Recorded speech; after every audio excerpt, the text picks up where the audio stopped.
record label called Criminal Records, and you had to have a felony to be on this label. This guy was a hilarious idiot. Bring some weed, I got a story to tell. From prison to prison, jail to jail, 2 years straight, nigga just survived off Mel, you know. My life, my life, my life, my life, my life.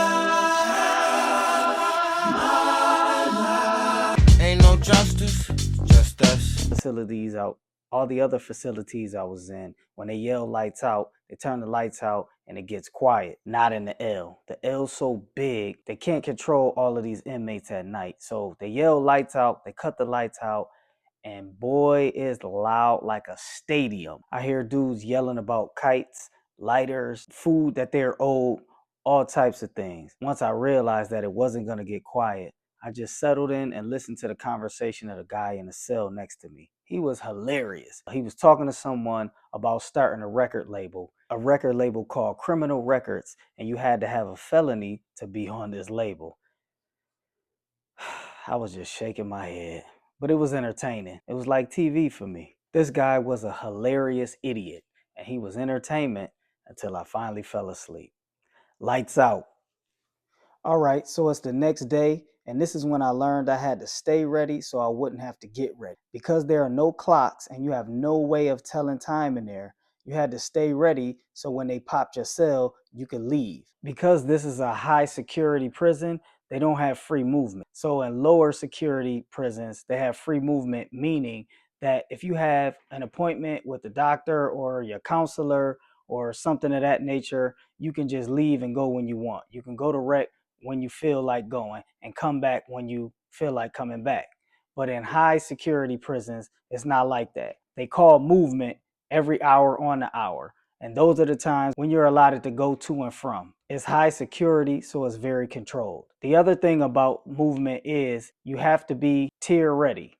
Now, what that means is when you come out on the tier out of your cell, you have to have your state greens on and they have to be pristine. That means you have to have your shoes tied, your belt buckled, your shirt tucked in, your shirt buttoned all the way up. You didn't have to have the top button, but your shirt had to be buttoned.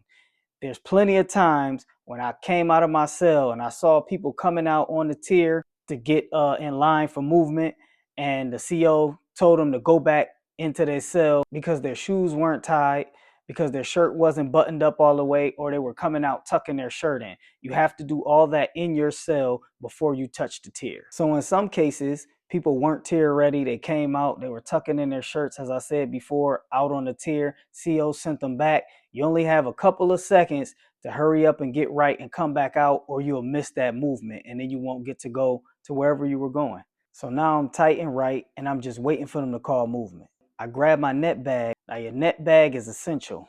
This is your net bag.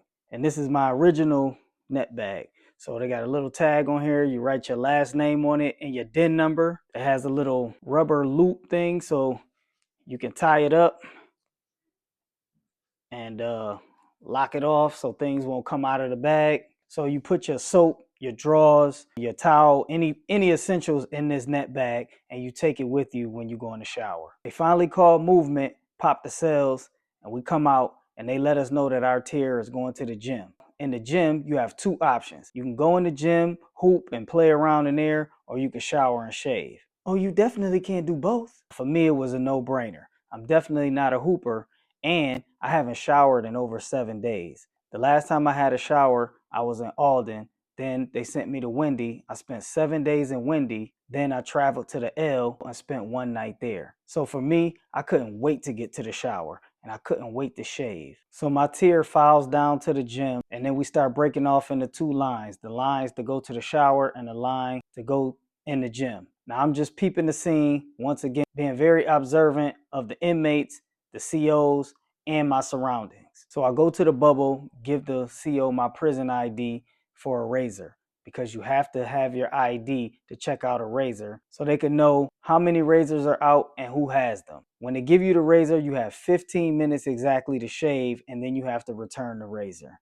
And then the rest of the time, you can shower. Now, I haven't shaved as long as I haven't showered. So you can imagine I got a small rug on my head. And that's exactly how it felt when I was shaving. I just felt like I was running the razor across a carpet. Ain't no justice, just us.